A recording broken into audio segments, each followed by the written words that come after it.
Okay, good evening, everybody. I'd like to call the meeting to order. This is our council meeting number 16 on September 16th. We have regrets from Mayor Paul and Councillor Rudenberg, hence me sitting here as acting mayor. I'd like to recognize that we're meeting on the traditional lands of the LHTAKO DENE Nation.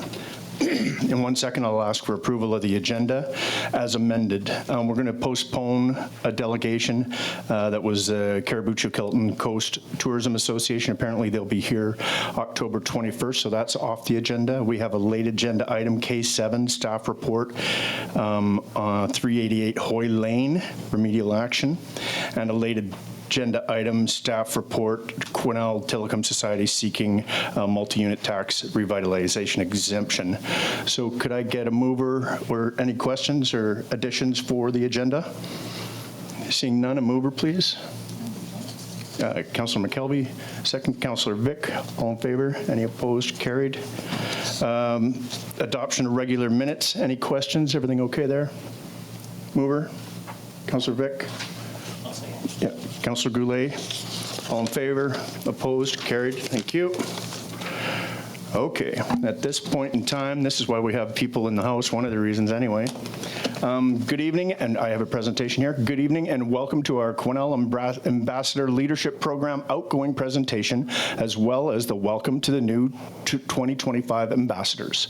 It's my pleasure to welcome Program Treasurer Jackie Barker, the 2024 Outgoing Royalty, and the new 2025 Royalty tonight's City Council meeting. Unfortunately, the outgoing ambassadors could not attend tonight's meeting. I think they're both at university, which is fantastic. So at this time, I invite the parents of or whoever's representing, of the two outgoing ambassadors to please come to the front and receive the roses and their plaques. And Jackie, if you could come up too. And I have Councillor McKelvey giving me a hand tonight, so thank you for that.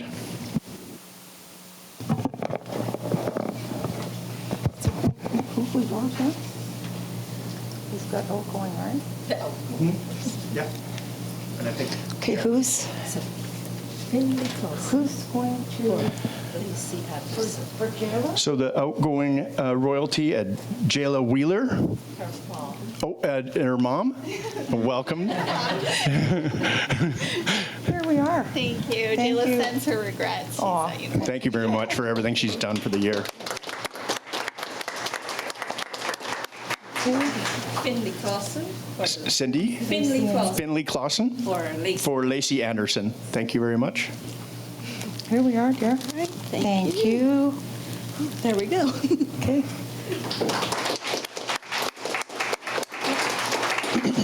Maybe we'll want people that we want to stay at the front for the picture.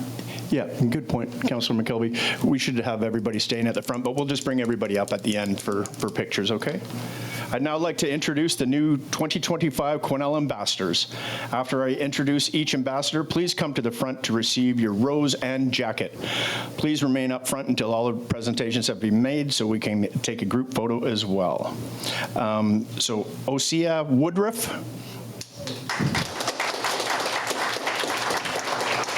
Congratulations, and thank you for representing us. Thank you so much. Thank you. And Grace Cassidy, please.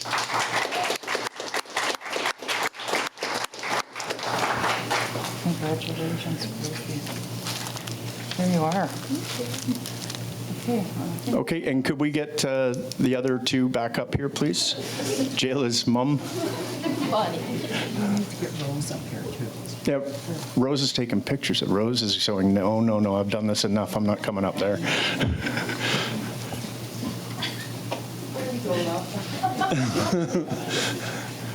You didn't come, Scott, and get No, a picture? I'm good. Okay.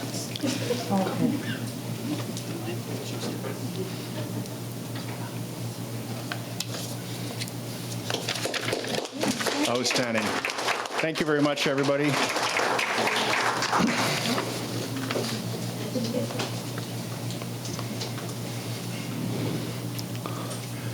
Okay, so we have no items arising from previous special closed meetings.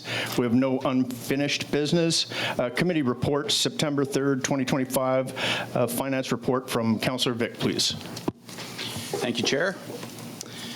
So the purpose of this report is to go over the highlights from our recent finance meeting on September 3rd. And it was dominated primarily with the topic of permissive tax exemptions. First, we discussed permissive tax exemptions related to places of worship. We reviewed those applications, and there was a few minor name changes, but largely it's left the way it was prior. And there is a recommendation for reference only, but it will be covered by Director Bolton in her report later on this evening. Then we discussed permissive tax exemptions pertaining to nonprofits. And there was 2 new applications. One of them we discussed, which was from Providence Living Society. Council may know that they are embarking on a major project at 345 Rhodes. At this time, the committee felt that the application should not be approved as this nonprofit receives considerable funding from senior levels of government. There was a second request from the Quesnel Lions Housing Society, but we did not review that as the chair, myself, is in conflict as I am a member of that society. So that will be dealt with later tonight, and I will be recusing myself from that conversation. Next, we moved on to budget discussion, and it is beginning already. We reviewed the budget principles policy, which we do every single year, and we discussed the proposed timeline for budget 2026. We agreed that no adjustments were required to the timelines or the policy. We've been doing this for many years, and I think we've cut it down to a pretty fine-tuned machine. Next, we heard from Director Bolton on an update from the Finance Department. Staff updated the current status of properties potentially going to tax sale on September 27th, so it's coming up pretty quick. The initial list of properties will be advertised in the paper and on the city's website on September 17th. And staff let the committee know that the report will be coming to council. Is that tonight? There you go, it's coming tonight. Then we moved into the master fee bylaw discussion, which will be coming to the next FSAC meeting, so we're getting ready for that discussion. And then we also got an update on our capital spending for the year. We reviewed key projects that are imminently going to be complete, such as the LHTAKO DENE Park monuments, and we're anxiously awaiting the delivery of our new fire truck, which we ratified last year, and we're hoping to receive that before, I guess, the end of September. Is that where we're hoping? There are some projects which we ran into some challenges, specifically water well number 11. We've had some challenges with that project, and a water line renewal project which will go under Baker Creek, and we'll be revisiting those two projects in 2026. So council can see there's 2 recommendations for reference only, one regarding the permissive tax exemptions for places of worship, and one regarding the one nonprofit permissive tax exemption. And those officially will be coming during Director Bolton's report later on this evening. And that's it. Any questions? Thank you. Thank you, Councillor Vic. Any questions on the report? Thank you very much. That's for information only. And then we have board highlights, which is for information only, as well as the mayor was probably down there, or Councillor Rudenberg, and they're both not here. So we'll move on to city staff reports. Administration report 8425, City of Quesnel 2026 to 2035 permissive tax exemption places of worship, bylaw number 1973 of 2025, first 2 readings. Manager Mtiti to report, or Matthew from Finance, as we like to call him as well. Thank you. The subject matter of this report is permissive tax exemptions for places of worship. Section 224 of the Community Charter provides municipalities with authority to exempt certain lands and/or improvements for municipal taxation. These exemptions are set by council and require council to pass a bylaw exempting the properties that they decide should be exempted. The purpose of this report is to seek approval for the first 2 readings of the City of Quesnel 2026 to 2035 permissive tax exemptions for places of worship, bylaw number 1973 of 2025. Tax exemptions for places of worship are for 10 years. These exemptions will be for the period of 2026 to 2035, provided that the places of worship continue to provide the same services. Letters were sent out to all groups that had previously received an exemptions, asking them to reapply.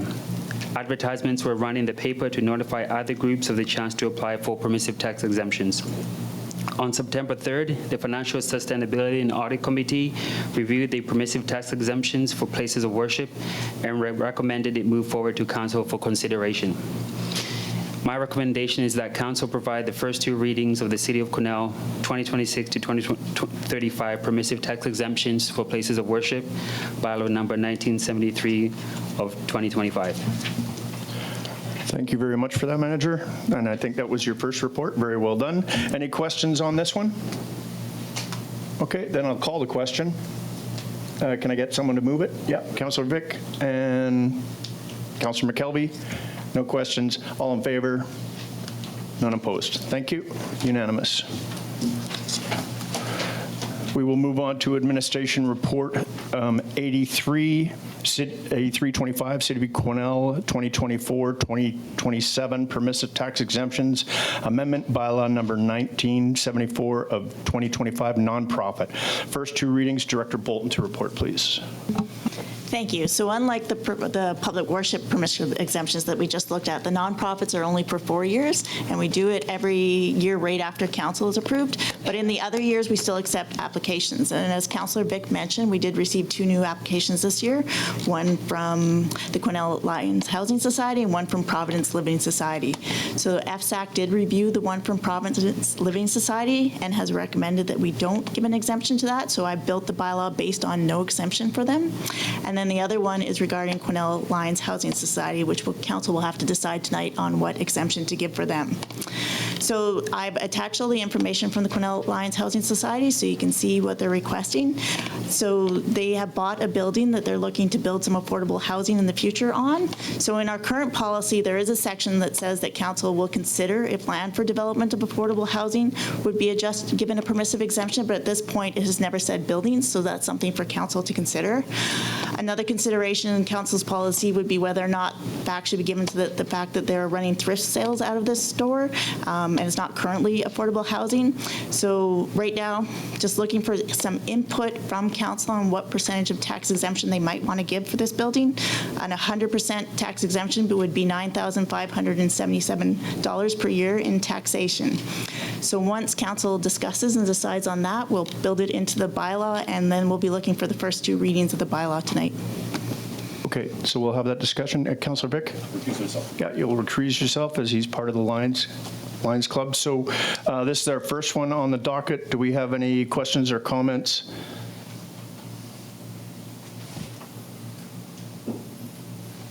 Yeah, Councillor Runge.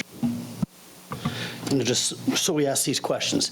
So currently, that would mean that the Lions pay frontage taxes on the property. Like, what I'm worried about is, do we cover services for the building? Is there a way to possibly not? Like, are there any other businesses in the same situation that we give 100% to, or do we give 90% to in any businesses in the same situation, or different percentages? So we're not creating an uneven field for the people that we may or may not be giving exemptions to. This is a unique situation. We don't have any other buildings that are waiting to become affordable business, but we do have the option of giving a percentage. Even if we give them 100% exemption, they would still have to pay frontage taxes, so that covers water and sewer and utilities and that sort of thing. But yeah, it would be up to council for what type of percentage they wanted to give. They can go anywhere from 0 to 100%. We do have some other buildings that are different types that we give 90% exemptions to, because we recognize they might have some sort of rental income or another source of income that offsets some of the property taxes. So I guess that goes back to, although I've talked to Mitch about this, and 100% would be fine, but in fairness to that other person with 90% who has other rental income coming in, and there's other income coming in here with thrift sales, but still giving the benefit to the Lions Club, I would like to suggest a 90% tax exemption on this. I know it's not overall. I think it's $800 difference, but optically, I think it's more solid for me to say that because there's income coming in. Thank you. Any other comments on that? Councillor Goulet? Thanks, Acting Mayor. Yeah, I agree with that. I think we should go with a 90% tax on that. I agree with the comments from Trustee Runge. We have a 90% already. What do we have? Two? One, did you say? Sorry. Just Not quite a trustee yet, buddy. Sorry, there is one of the attachments is the list of nonprofit tax exemptions, and you can see there's three of them at 90%. We've got one at 50%. So every building has its own unique characteristics, and that's how we determined the percentages.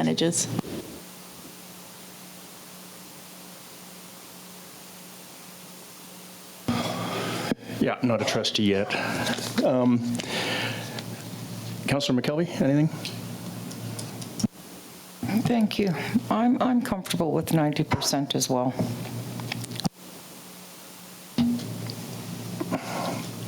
Okay. Honestly, that wasn't the direction that I was thinking of going, because I think the difference here is, as compared to the other businesses, that this is a society and it's trying to create affordable housing, but because it's a difference of 10%, there we go. So any other comments or questions? Then I'll call the question. No? And I just want to clarify, because right now our policy just says land, but council is comfortable with it being land and improvements, and we'll adjust the policy to reflect that next time we amend the policy. Okay. Good with that? Actually, I think this is a unique case with land and with the Line Society. If we open it up to all with lands and improvements, will that cause a difference going forward? Like, this is simple, at the nuts and bolts of this is a no-brainer. Hey, just give 100%. Except what I'm really scared of is you're going to have other organizations or other businesses saying, look, I don't run this. You're giving what in effect is a cash donation to the business. So I'm not sure how we're going to put that into a procedure later, because I definitely want to give as much as we can to the lines to get them going. But we just have to be careful, that that the lines stay pretty crisp, I think, going forward. And it needs most likely more time than we have here. But so that's where I came from. I'm not sure if it would go into policy for everything, though, later. It would be on a case-by-case basis, I was thinking.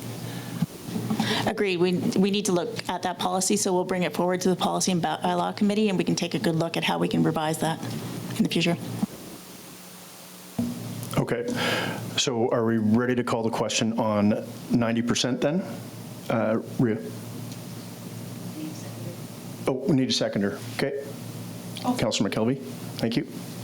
So no more questions or comments. I'll call the question on Lions Club receiving 90% tax exemption then, please. All in favor?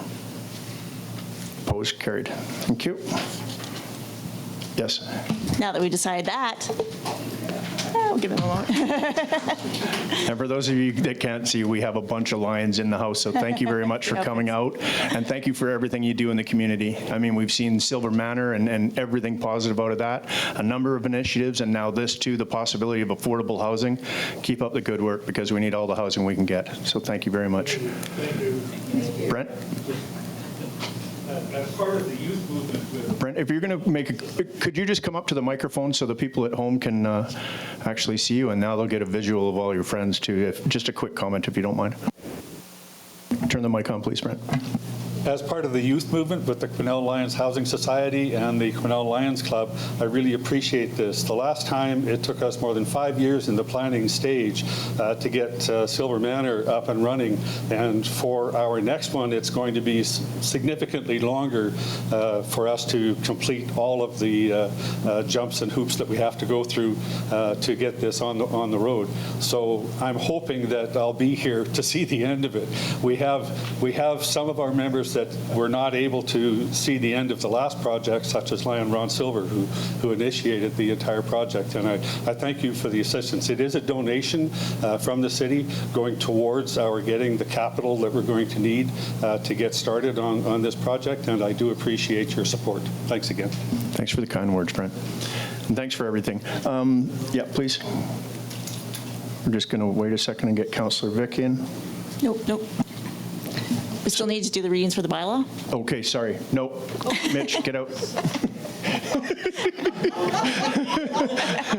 Sorry about that. Carrie, go ahead, please. So now just need a resolution that council provide the first two readings of the City of Quesnel 2024 to 2027 permissive tax exemption bylaw, no 1974 of 2025, including council's direction of 90% tax exemption for the Quesnel Alliance Housing Society property at 188 Carson Avenue.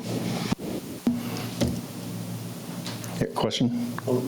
Okay, moved Councillor Runge, seconded Councillor Goulet. Any questions or comments on this? No, all in favor, please? Yeah, unanimous. Thank you very much again. Councillor Vic, come on back, please.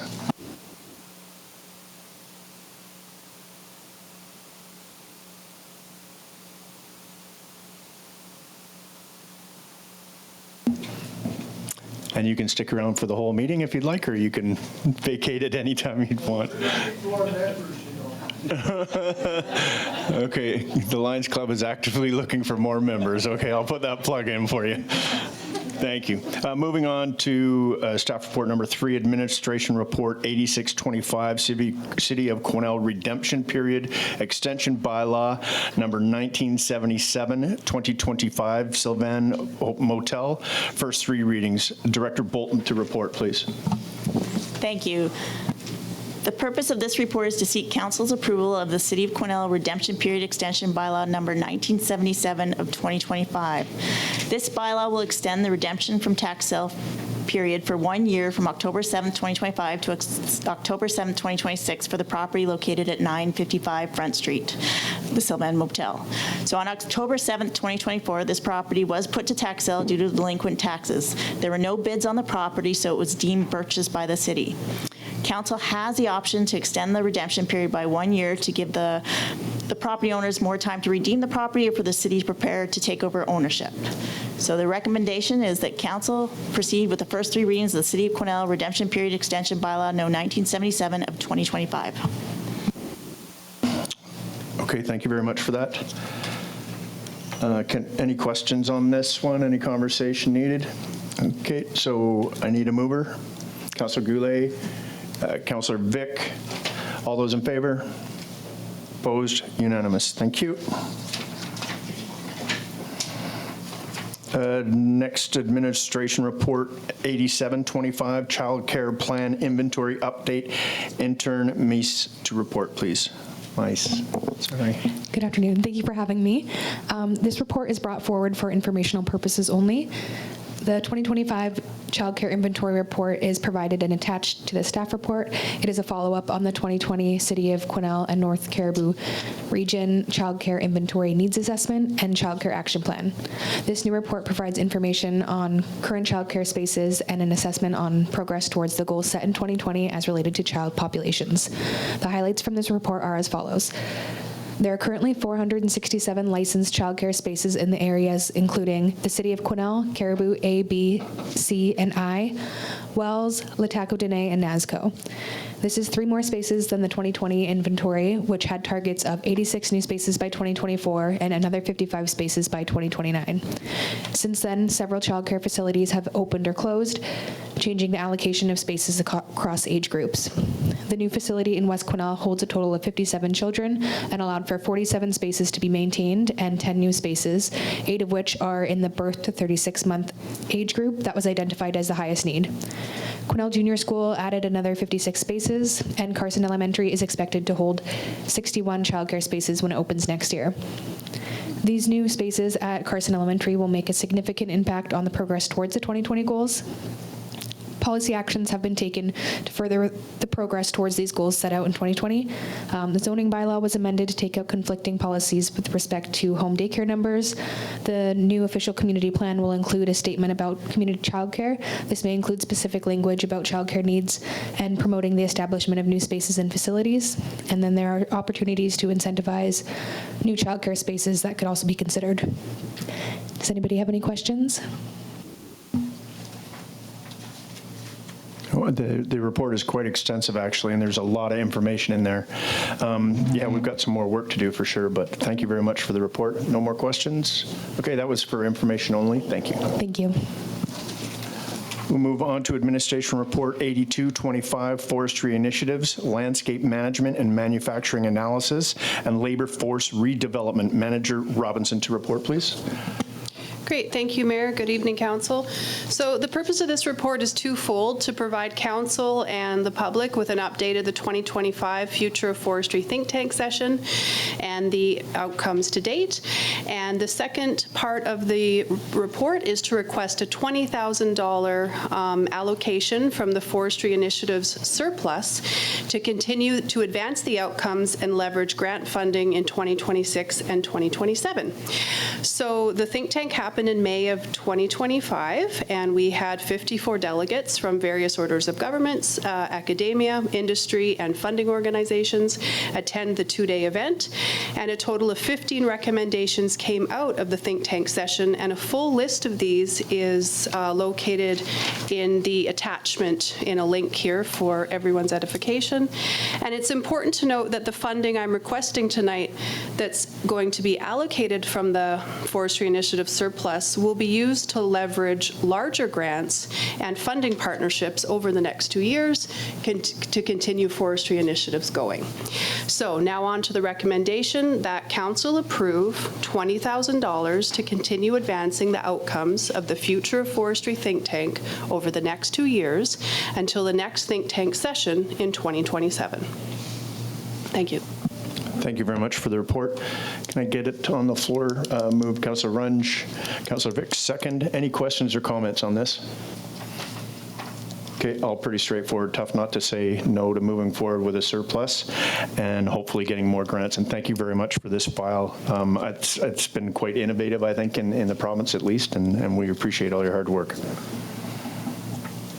And we will take a vote. Everybody in favor? Yeah, thanks. Unanimous.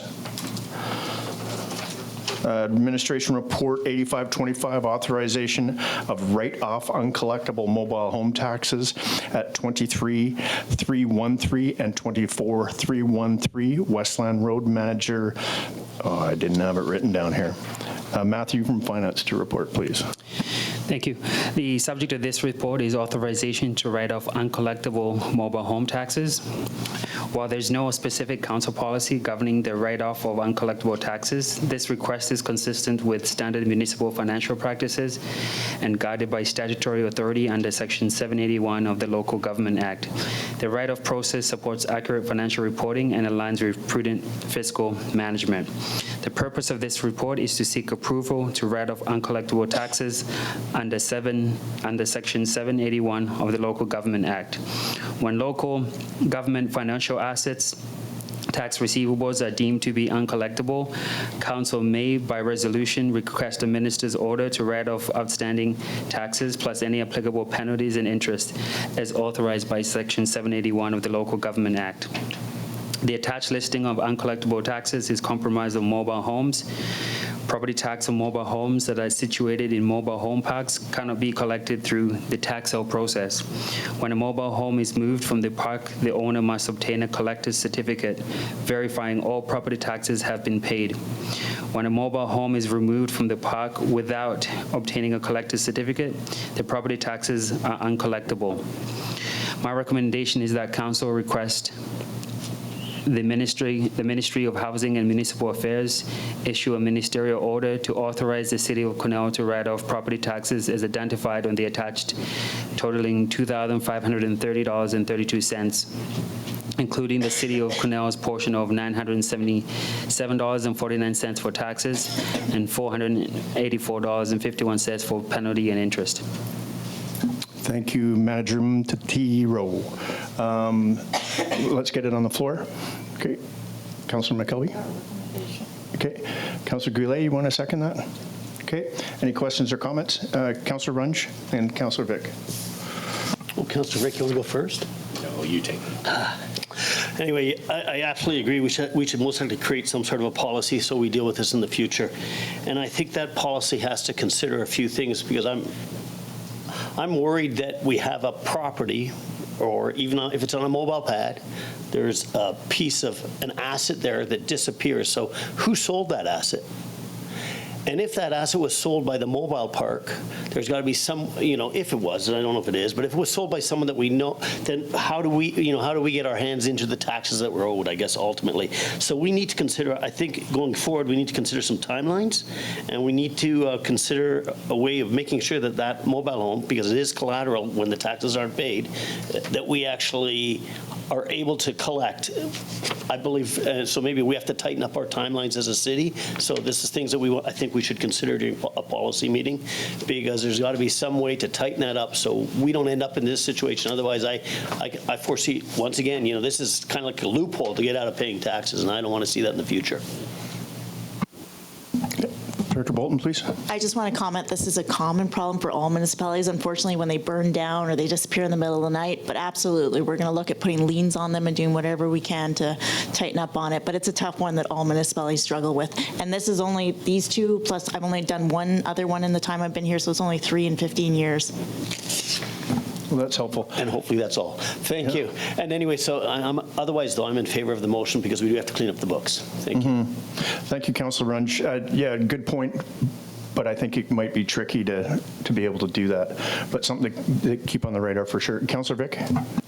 I think mostly been answered, but we aren't for sure on what happened with these homes. But were they derelict and they were dismantled and put to the landfill, or do we actually know what happened to those 2 assets? No, we don't. But I went there to do a physical inspection, and they just weren't there anymore. Okay, so if these 2 assets were still on site when you did the inspection, we would collect those 2 mobile homes as like a tax sale.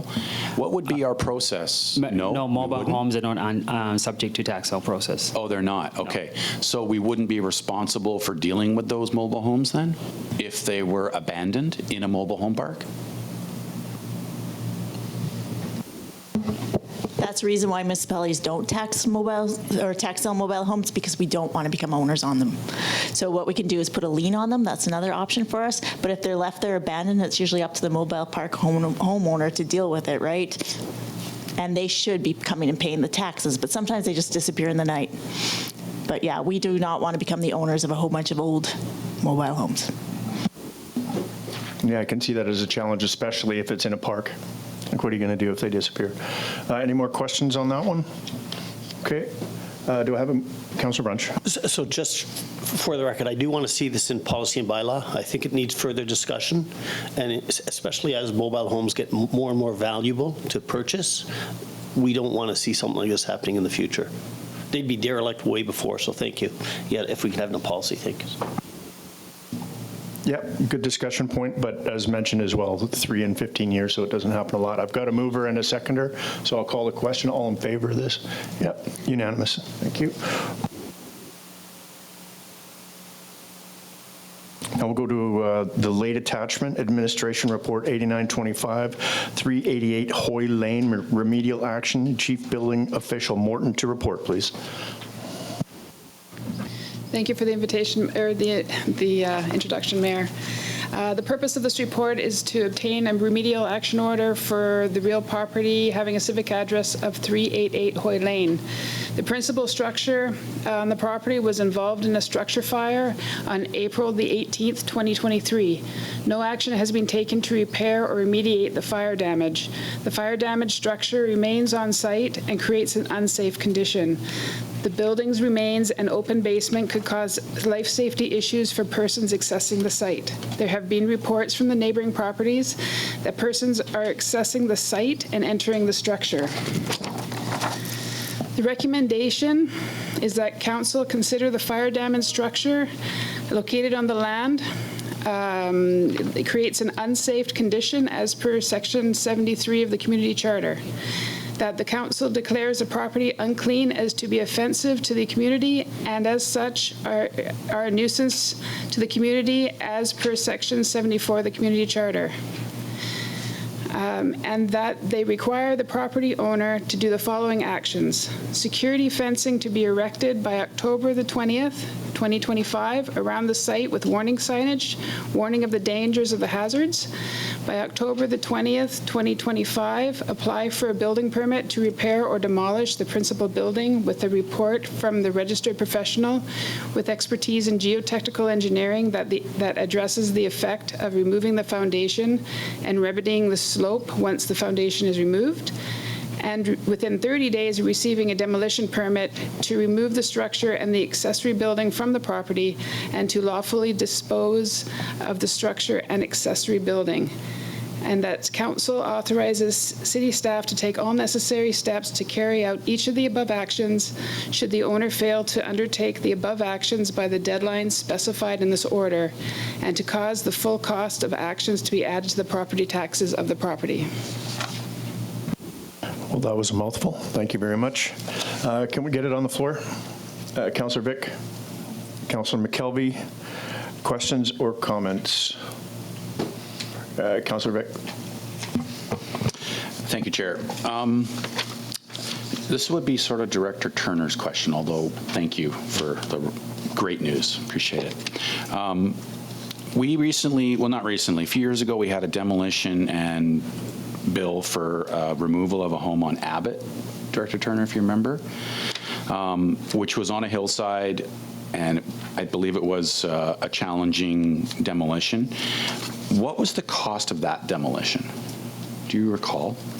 I do not have that number on the top of my hand, but we can have a look. The estimate here is based on sort of recent demolition costs. Of course, they all change and standards change, et cetera. So, yeah. My recollection is this is significantly more, like 20,000, 30,000 more, but I don't have the numbers, so I don't want to say, but. Yeah, thank you. I really just put in a higher estimate because there is the uncertainty of the geotech, so that's what I built into that estimate. And it's mandatory to do a geotech when you're just removing cinder blocks and bits and pieces? Correct. The geotech will be limited to reviewing the site to make sure that how it is removed will not have other interference on the rest of the development. So not all geotechs are the same. They're different. It'll be a different perspective, but the estimate in its estimate is put they're a little higher just to make sure that we are covering our bases because there is that unknown. Okay. Thank you. Councillor Runge.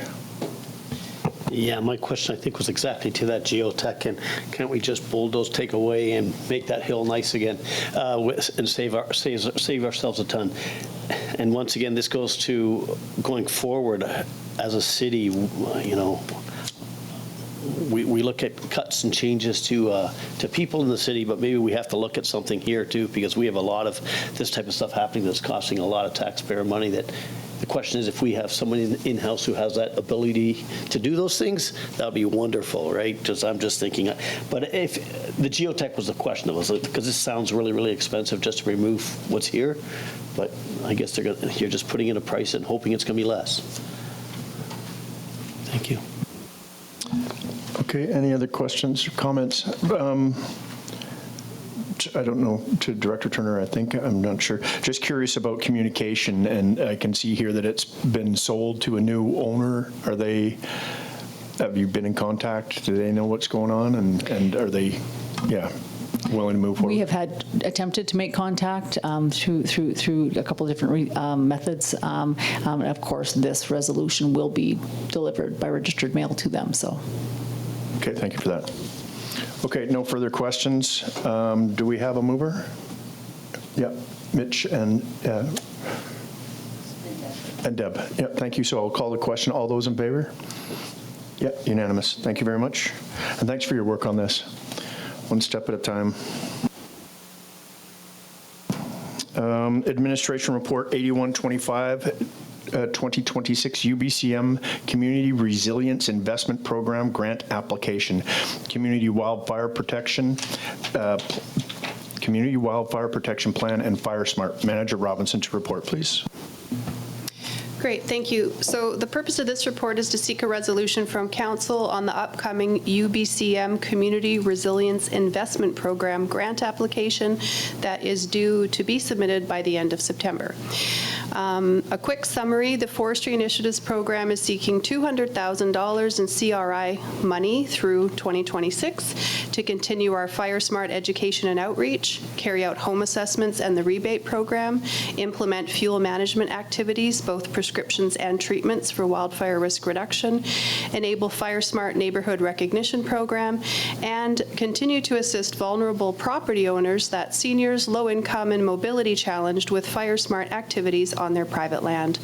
On to the recommendation that Council approve the 2026 application to UBCM Community Resilience Investment Program in the amount of $200,000 to have staff carry out the proposed activities and provide overall grant management. Thank you very much for that. Councillor Runge, you're moving? Yep. Second, Councillor Goulet. Any questions or comments on this? Okay, we'll take the vote. All in favor? Unanimous. Thank you very much, and good luck. Administration Report 76B25, Land Use Bylaw Updates. Director Turner to report, please. Thank you, Acting City Manager. Again, this is a report just giving you a good summary of what's coming down the line with regards to land use bylaw updates that we are completing. We've previously given you a bit of an outline, and we really want to make sure we get the information on what's happening with these bylaw changes is going to council, and again, going through, we're advising the community to make sure they're involved in the discussions on these changes.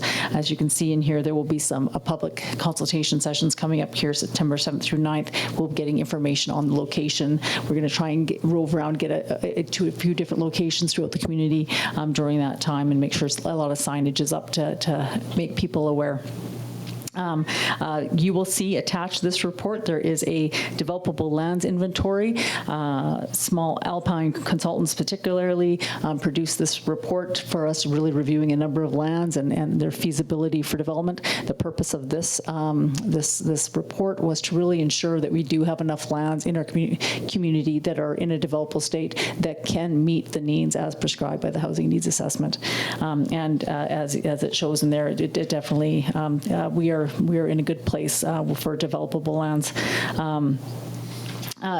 There are some recommended changes that are listed, are also attached to this bylaw in a high level, just giving council awareness of where the consultants are going with the changes that you're going to be seeing when it comes back in October and prior to that consultation. Just to go through those and any questions, I don't think we'll go through the whole list of them. I mean, it's significant, but I want to have it out there. I want to have it out there for not only council, but public and discussion on those items. And just to advise, we are, again, on track to have this all completed and adopted in December, and also proceed with the procedures bylaw through March. Is there any, I guess I'd just like to ask if there's any questions, instead of trying to go through the whole list of changes that are going to be occurring, ask if there's any questions about what council saw in those documents. Yeah, thank you, Director Turner. There's been so much work put into this by Director Turner and the consultants.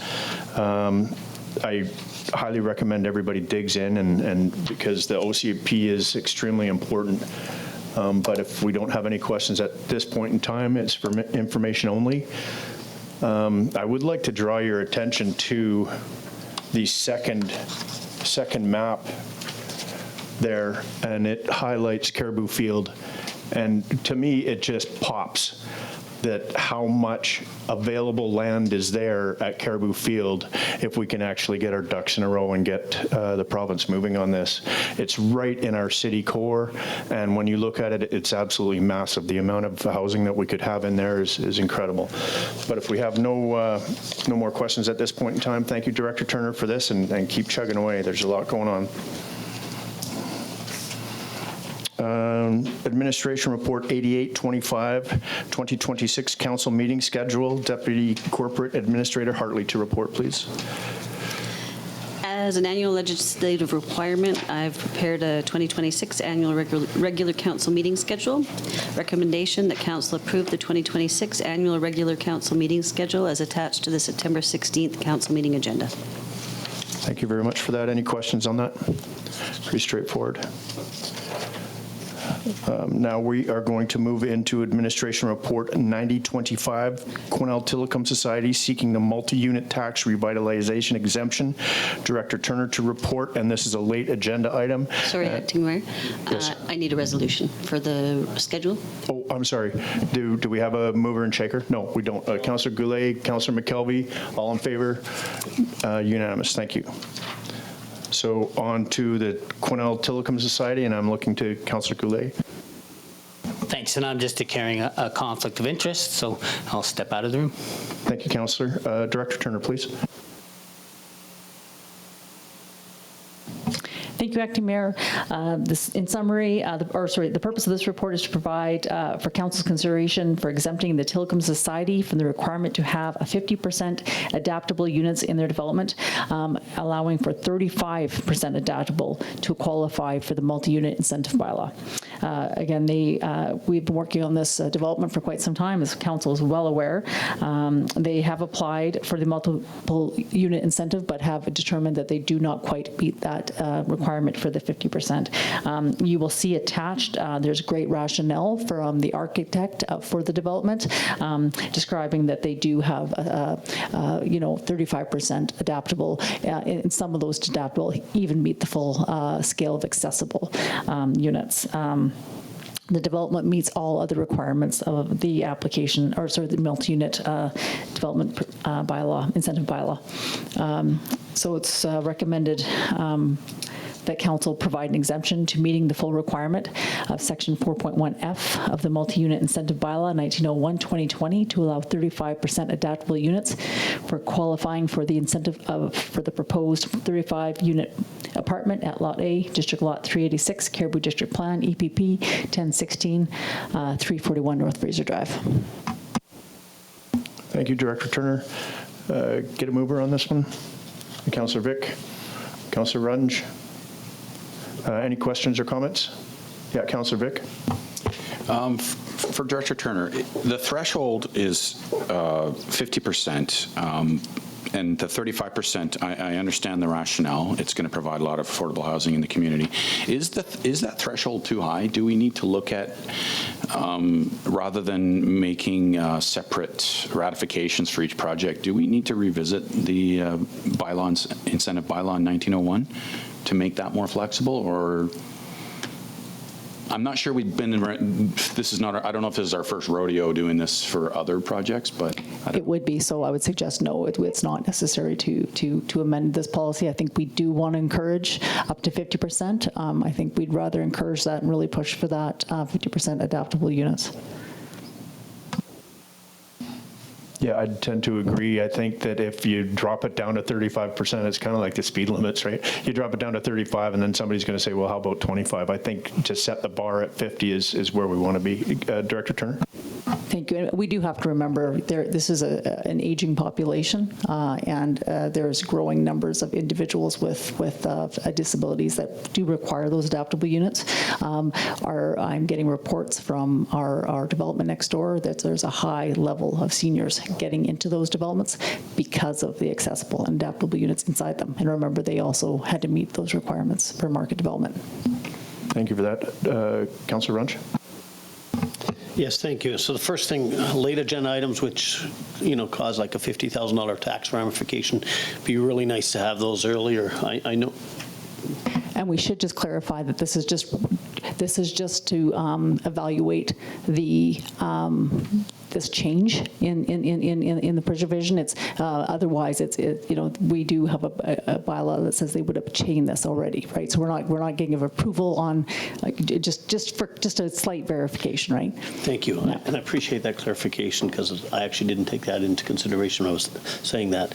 And then for me, the reason that I would like earlier, sometimes if I'm asking any funding questions or things like that, I would have asked Tony prior to the meeting, or Councillor Goulet prior to the meeting. So those, any types of questions that, it just makes for questions a lot easier on questions. Otherwise, I have no problems with this. It's just going forward, if we have issues, if there's any way, even letting us know earlier so we can ask the question prior to coming here. Thank you.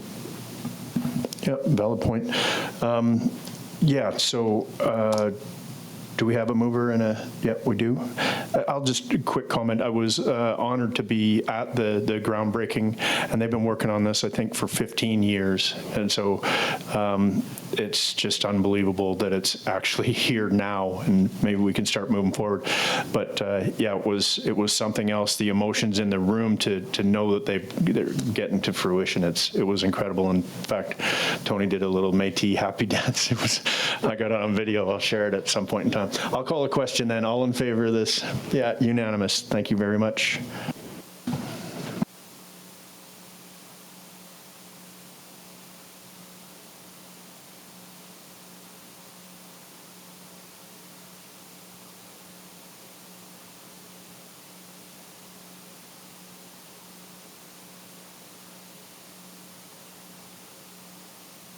Welcome back, Councillor Goulet.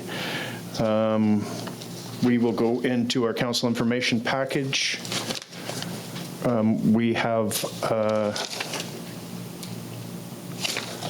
one coming forward in SIP item number 3, Amazing Race to Inclusion, on October 3rd, 2025, brought forward for discussion by Councillor Runge.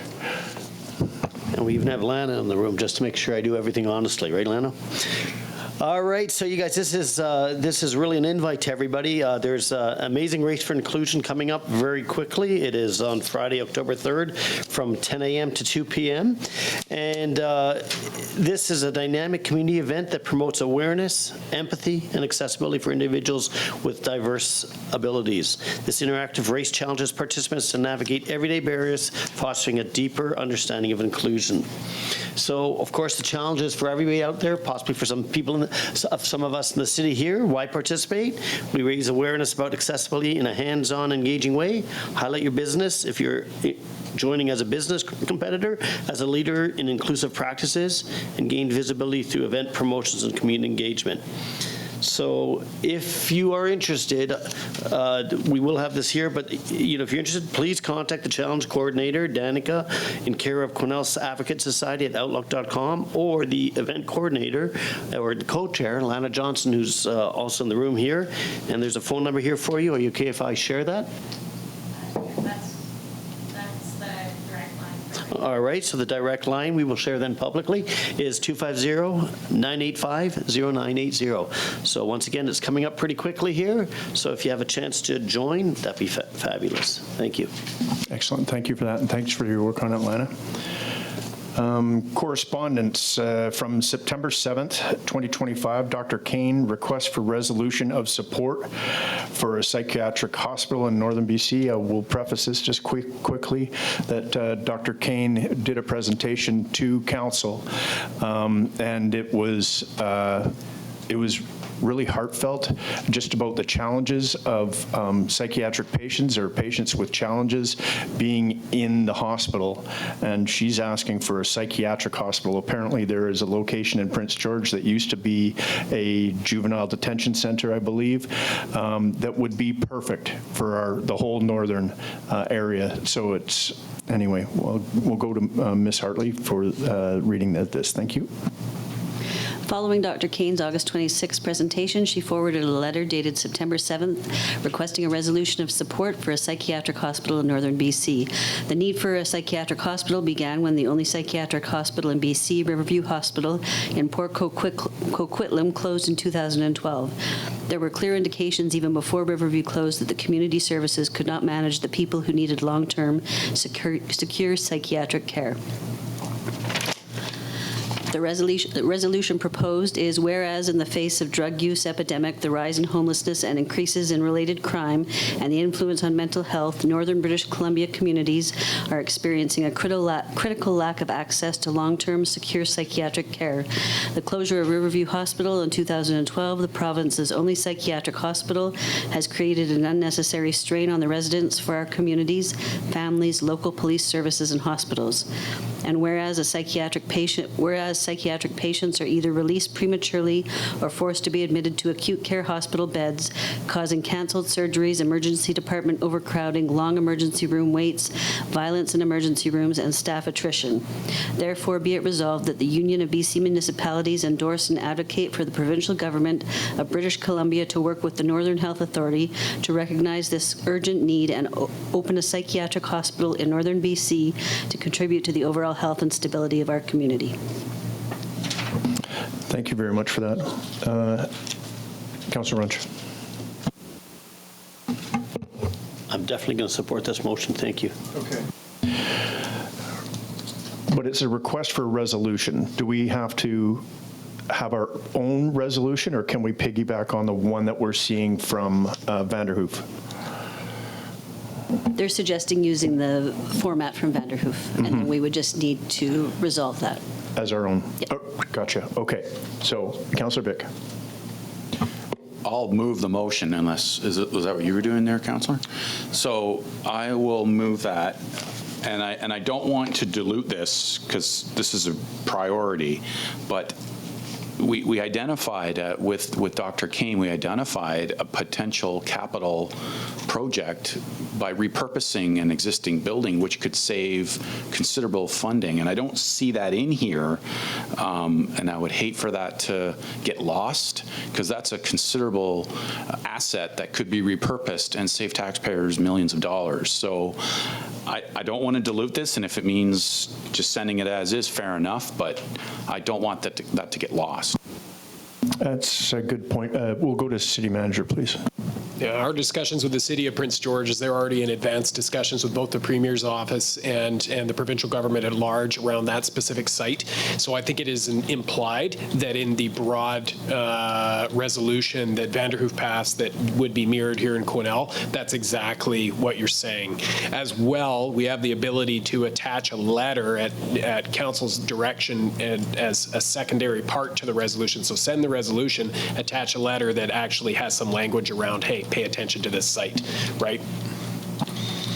That's great clarity and a great question, Councillor Vic. So are we okay with that then, piggybacking on this resolution and then attaching a letter of our own to get as specific as we can?